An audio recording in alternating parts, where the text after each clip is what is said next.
Hallo, da bin ich wieder. In den letzten Tagen ist mein Handy heiß gelaufen. Ich habe so viele Nachrichten von euch bekommen und wurde 100-fach unter folgenden Videos markiert. Auf Vinted werden einfach Kinder verkauft.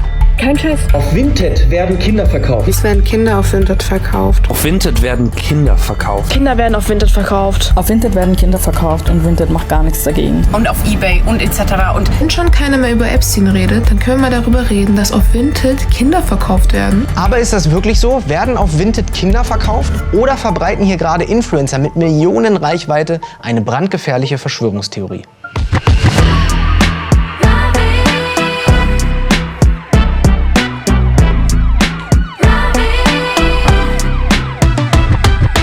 Für Videos wie genau dieses hier hänge ich teilweise stundenlang am Laptop. Ich checke Quellen, spreche mit Behörden und hinterfrage jede Aussage.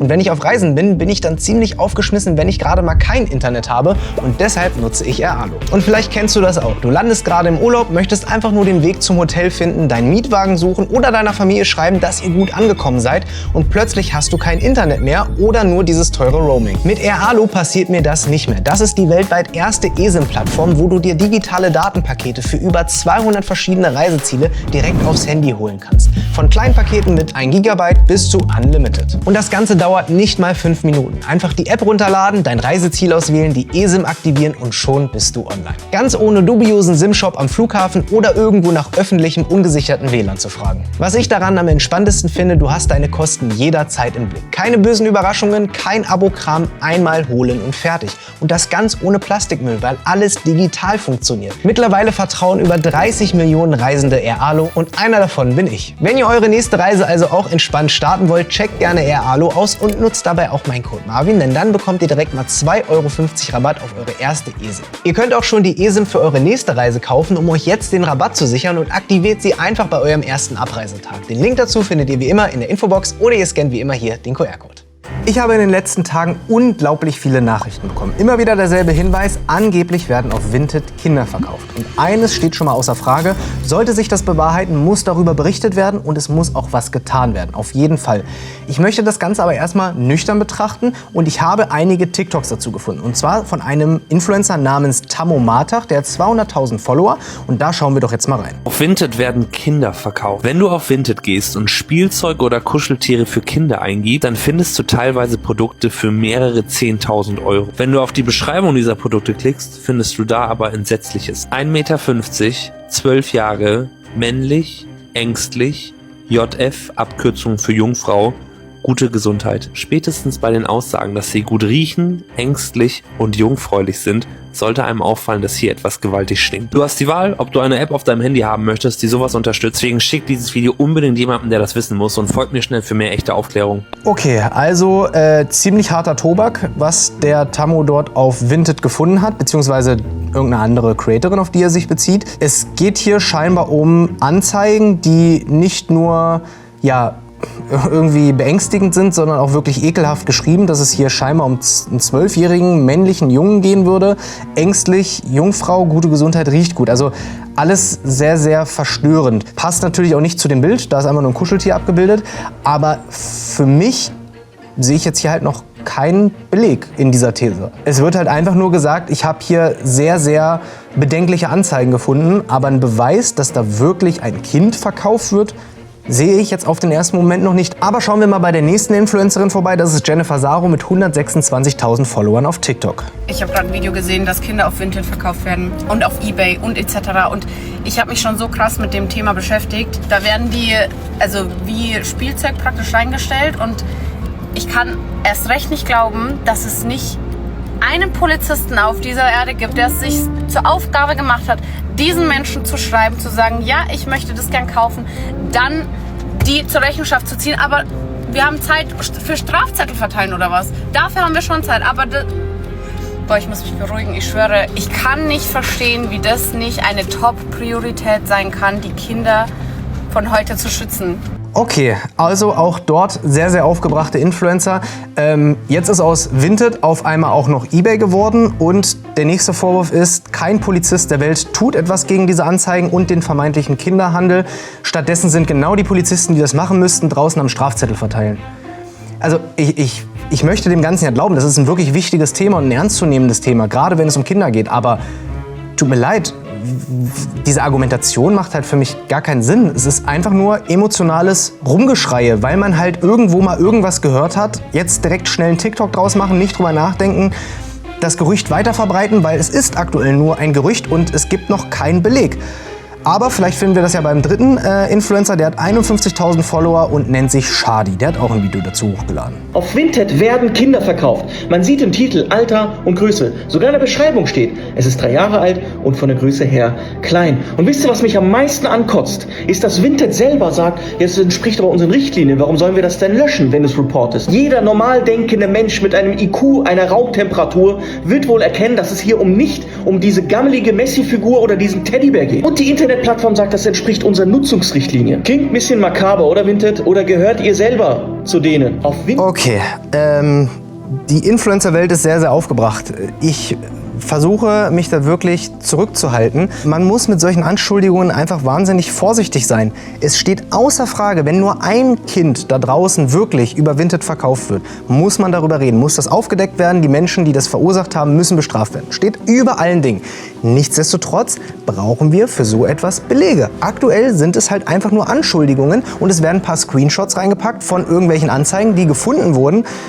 Man muss sich aber auch vorstellen, wenn das erste TikTok darüber schon viral geht und wir reden hier von Hunderttausenden Likes, dann gibt es natürlich genug Leute da draußen, die sich daraus einen Spaß machen und noch mehr hochladen, um diese Influencer damit zu füttern, mit diesen Falschnachrichten. Aber das Thema ist natürlich immens wichtig und deswegen möchte ich auch allen Hinweisen nachgehen. Das heißt, ich schreibe jetzt im nächsten Schritt einfach mal allen Influencern, die ein Video dazu hochgeladen haben und frage, ey, woher habt ihr denn die Information, dass das so sein soll? Habt ihr irgendwelche Belege und habt ihr irgendwelche Recherchen dazu veranstaltet? Und dann kommen wir der Wahrheit hoffentlich ein Stück näher. Ich kann total verstehen, dass so viele Menschen so auf diese Videos reagieren. Ich meine, ich bin selber Vater. Wir haben auf diesem Kanal schon häufig über die Themen Menschenhandel, Kindesmissbrauch und organisierte Kriminalität berichtet. Und natürlich müssen wir hellhörig werden, gerade wenn es um Kinder geht. Nichtsdestotrotz ist es auch super wichtig, die Dinge vorher zu überprüfen und nicht einfach blind zu übernehmen, nur weil etwas auf den ersten Blick komisch aussieht.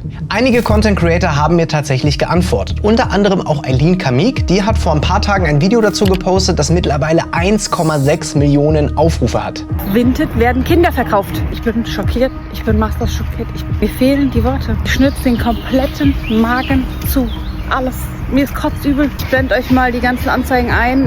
Mein Hobby wird heute sein, diese Anzeigen zu finden und zu melden. Und ihr solltet das Gleiche tun. Ich habe gelesen, dass auf Etsy auch passiert, dass Online-Anzeigen gegen diese Profile erstellt werden. Ob das irgendwas bringt, weiß ich nicht. Aber gar nichts tun ist auf jeden Fall keine Option. Und auf meine Rückfrage schreibt sie, dass sie durch einen anderen Content Creator über TikTok auf das Thema aufmerksam geworden ist. Die ursprüngliche Quelle war also ein Beitrag eines anderen Content Creators. Und sie hat selbst auf Vinted recherchiert und dabei 2 weitere Anzeigen gefunden, die sie persönlich als auffällig empfunden hat. Allerdings kann sie einen Verkauf von Kindern nicht belegen. Das geht natürlich nicht, da sie weder Kontakt aufgenommen habe, noch Näheres dazu weiß. Ich finde aber in ihrem Video, da klang das noch ganz anders. Vinted werden Kinder verkauft. Ich bin schockiert. Ich bin master schockiert. Mir fehlen die Worte. Auch der Creator Ali MRLI hat in seinem Video felsenfest behauptet: Auf Vinted werden Kinder verkauft. 102 cm groß, extrem seltenes Sammlerstück. Die 4-jährige Puppe ist nicht 102 cm groß, aber ein 4-jähriges Kind könnte es sein. Bei seinen Antworten ist es genau dasselbe Schema. Es war extrem viral auf TikTok und die ursprüngliche Behauptung kam von einer Creatorin. Danach sind sehr viele andere Creator auf den Zug aufgesprungen. Danach hat er selbst auf Vinted gesucht und einige Screenshots hinzugefügt. Also, mittlerweile habe ich wirklich ein schlechtes Bauchgefühl bei dieser ganzen Sache. Ich meine, hier stellt sich ein Influencer mit 250.000 Followern hin und übernimmt einfach unüberprüft die ganzen Informationen von irgendwelchen anderen Creatoren und sagt, naja, überprüft habe ich es nicht, Belege habe ich auch nicht, aber es war halt ziemlich viral auf TikTok. Und ich könnte euch jetzt noch zahlreiche andere Chats vorlesen, alle beziehen sich auf andere TikToks und auf andere Creator. Und niemand hat bislang einen belastbaren Beweis vorgelegt. Ich würde mal sagen, wir schreiben jetzt einfach mal die Creatorin an, die das Ganze in Deutschland scheinbar ins Rollen gebracht hat, denn viele der TikToker sagen mir, dass sie sich auf ihr Video beziehen und sie scheint die erste gewesen zu sein und ich hoffe, dass ich da endlich mal der Wahrheit ein Stück näher komme. Natürlich habe ich direkt auch mal Vinted geschrieben. Schließlich wird ihnen vorgeworfen, dass auf ihrer Plattform die Kinder verkauft werden und sie nichts dagegen unternehmen würden. Und eine Sprecherin von Vinted schreibt mir: Wir haben die derzeit online geteilten Angebote eingehend untersucht und keine belastbaren Hinweise darauf gefunden, dass diese mit Kinderhandel in Verbindung stehen. Absichtlich gefälschte Angebote, die diese Diskussion anheizen sollen, entfernen wir umgehend und ergreifen Maßnahmen gegen die betreffenden Konten, einschließlich ihrer Sperrung. Darüber hinaus arbeiten wir eng mit den zuständigen Strafverfolgungsbehörden zusammen, während diese ihre eigenen Ermittlungen durchführen. Wir nehmen dieses Thema sehr ernst und fordern jeden, der auf verdächtige Anzeigen stößt, dazu auf, diese sofort zu melden, damit unser Sicherheitsteam sie überprüfen und entsprechende Maßnahmen ergreifen kann. Also auch Vinted kennt natürlich dieses Problem und löscht zahlreich diese ganzen Fake-Anzeigen, die jetzt dadurch aufkommen, dass gerade ein Hype um dieses Thema entstanden ist. Außerdem, dass sie eng mit den zuständigen Strafverfolgungsbehörden zusammenarbeiten, interpretiere ich so, dass sie diese ganzen Informationen ihnen auch zur Verfügung stellen, damit die Polizei, das BKA, das LKA auch allen Hinweisen nachgehen kann, ob da am Ende nicht wirklich was dran ist. Außerdem habe ich auch bei einigen unabhängigen NGOs nachgefragt. Weder das Deutsche Kinderhilfswerk noch der Kinderschutzbund noch UNICEF haben jemals von vergleichbaren Fällen in Deutschland gehört, wo Kinder über Verkaufsplattformen angeboten oder sogar verkauft wurden. Und das, obwohl sie seit Jahrzehnten mit schutzbedürftigen Kindern zusammenarbeiten. Während wir also weiter auf die Antworten warten, schauen wir mal in die Kommentare der TikToks, denn dort sollen angeblich die Beweise liegen. Wir haben hier zum Beispiel 2 Screenshots, die hier reingepostet wurden, und die schauen wir uns jetzt mal ganz genau an. Hier finden wir zum Beispiel ein und dieselbe Anzeige mit denselben Fotos, aber mit verschiedenen Beschreibungstexten. Irgendwie ein bisschen komisch. Ein zweiter angeblicher Beweis, den finde ich auch ziemlich komisch, denn dieses Angebot wurde einmal um 6:42 Uhr gescreenshottet mit dem Timestamp, das Inserat sei vor wenigen Sekunden hochgeladen worden, und um 14:09 Uhr ebenfalls vor wenigen Sekunden hochgeladen. Abgesehen davon, dass der Screenshot um 15:10 Uhr nochmal gescreenshottet wurde und nochmal gepostet wurde.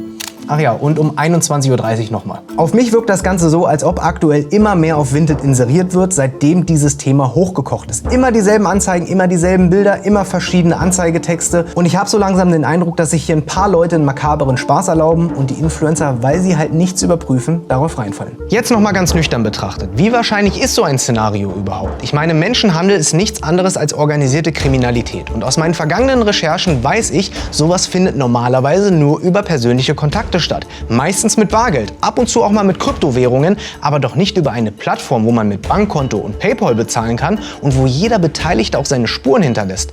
Also in meinen Augen klingt das alles nicht sonderlich plausibel. In der Zwischenzeit ist noch was passiert. Nicht nur, dass auf den Plattformen einige Videos gelöscht wurden. Wir wissen jetzt natürlich nicht, ob Instagram und TikTok da eingeschritten sind oder ob die Creators selbst gelöscht haben.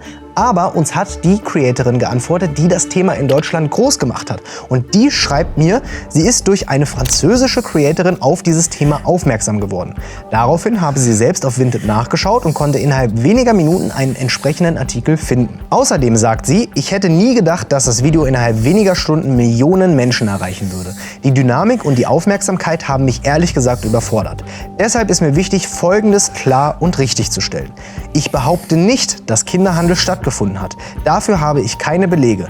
Was ich jedoch gesehen habe, waren Anzeigen mit Formulierungen und Beschreibungen, die ich persönlich als auffällig und verdächtig empfunden habe. Es ist absolut richtig, dass man so etwas meldet, dass man darüber vielleicht auch öffentlich berichtet. Nichtsdestotrotz finde ich die Formulierung in ihrem Ursprungsvideo mehr als unglücklich, denn da hat sie behauptet, dass es eine Tatsache wäre, dass auf Vinted Kinder verkauft werden. Wir schauen uns das nochmal an. Auf Vinted werden Kinder verkauft und Vinted macht gar nichts dagegen. Ich konnte es erst nicht glauben, bis ich es selbst gesehen habe. Ob es sich bei den Anzeigen um Trolling, Fake-Anzeigen oder etwas anderes gehandelt hat, kann ich nicht beurteilen. Genau deshalb halte ich es für richtig, bei solchen Inhalten aufmerksam zu sein und sie im Zweifel zu melden. Mein Ziel war nie, Panik zu verbreiten. Und ich verstehe, dass sie sich jetzt im Nachhinein so fühlt. Nichtsdestotrotz haben ihr Video mehrere Millionen Menschen gesehen, die jetzt glauben, dass es eine Tatsache wäre, dass auf Vinted Kinder verkauft werden würden. Und unter diesen Millionen Zuschauern waren auch ein paar Influencer, die das Ganze unüberprüft einfach weitertragen, ihre Videos draus machen.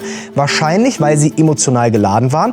Aber meine Vermutung, weil sie natürlich auch gesehen haben, das Thema ist im Hype, das Thema geht viral, da kann man ein paar Klicks mitnehmen. Und schon glauben jetzt Abermillionen Menschen, dass wirklich Kinder bei Vinted verkauft werden würden. Und genau deshalb finde ich solche Recherchen so wichtig, denn aus einem einzelnen, scheinbar harmlosen Video entstehen innerhalb weniger Tage ganz viele Videos von Influencern mit Millionen Reichweite. Und die Ausgangslage, die hat scheinbar nie wirklich jemand überprüft. Zum Schluss wollte ich noch wissen, wie das Bundeskriminalamt diese ganzen Behauptungen einschätzt. Und die haben mir geantwortet, in der Vergangenheit wurden bereits mehrfach Hinweise zu vermeintlichem Kinderhandel über Online-Anzeigen mitgeteilt. Diese Hinweise haben sich seinerzeit nicht bestätigt. Seit dem 23.06.2026 häufen sich Anzeigen aus verschiedenen Bundesländern zu dem Phänomen der Plattform Vinted. Hintergrund dürfte die aktuelle Verbreitung in sozialen Medien wie TikTok und Reddit sein, wo derzeit verstärkt darauf aufmerksam gemacht wird. Die Polizei Frankfurt am Main hat hierzu bereits eine Erklärung auf Instagram veröffentlicht, wonach die Anzeigen sehr ernst genommen werden, die bisherigen Erkenntnisse aber darauf hindeuten, dass es sich um Fake-Anzeigen handelt. Außerdem schreibt die Sprecherin des BKAs, dass sie natürlich auch diesen Hinweisen nachgehen müssen und, Zitat, dies kann die eigentliche Bekämpfung des Kinderhandels behindern.